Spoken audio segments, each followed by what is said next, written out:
হাবের চরম সংক্রমণের মধ্যে উপকূলীয় জেলা বরগুনার দেখা দিয়েছে ডায়রিয়ায় প্রকোপ। ৭ দিনে বরগুনার বিভিন্ন হাসপাতালগুলোতে ৩৮২ জন ডায়রিয়ায় আক্রান্ত হয়ে ভর্তি হয়েছে। এ সংখ্যা বাড়ছে রোগীর চাপে। ২৫০ শয্যা জেনারেল হাসপাতালে একই কক্ষে সেবা দেওয়া হচ্ছে নারী, পুরুষ ও শিশুদের। বরগুনার প্রতিনিধি জয়দেব রায়ের তথ্য ছবিতে রিপোর্ট।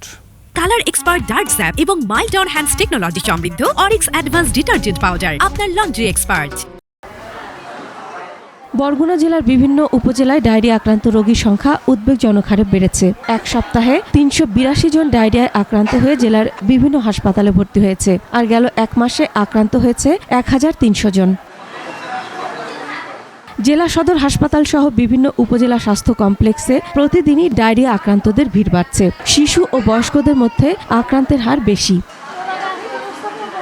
তীব্র গরম ও পানি সংকট পরিস্থিতিকে আরও খারাপ করে তুলেছে। অনেক এলাকায় এখনও নিরাপদ পানির পর্যাপ্ত ব্যবস্থা না থাকায় মানুষ বাধ্য হয়ে দূষিত পানি ব্যবহার করছেন। আমি খাইছি তরমুজ, খাইয়ে দুপুরে খাইছি, রাত থেকে আমি খালি শুধু বাইরে যাই আর বাইরে যাই এর বমি।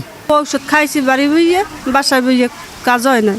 তারপর কালকে সকালেই ভর্তি হয়েছে এইখানে। পাতলা পায়খানা শুরুই এখন রক্ত আমাশা, এই জন্য আমরা এই হাসপাতাল নিয়ে আসছি। অন্যদিকে বরগুনা ২৫০ শয্যা জেনারেল হাসপাতালে চিকিৎসা নিতে এসে বিভিন্ন ধরনের সমস্যায় পড়ছেন রোগী ও স্বজনরা।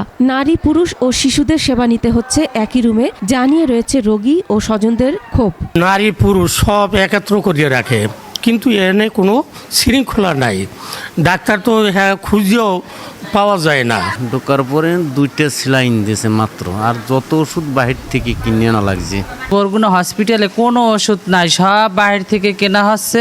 ডায়রিয়া রোগী বেড়ে যাওয়ায় রোগীদের সেবা দিতে হিমশিম খাচ্ছেন চিকিৎসকরা। রোগীর চাপটাও বেড়ে গেছে। রোগীর অনুপাতে আমাদের চিকিৎসকের সংখ্যা কম হয়, আমরা কিছুটা সমস্যার সম্মুখীন হচ্ছি। বাসি পচা খাবার, খাল ও পুকুরের পানি পানের কারণেই ডায়রিয়া রোগীর সংখ্যা বেড়ে যাচ্ছে।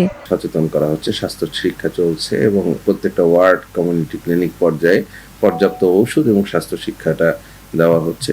বড়দের পাশাপাশি বেড থাকায় শিশুদের মধ্যেও সংক্রমণের প্রভাব পড়ছে। Masum আলিসা, desk report, ২১ television.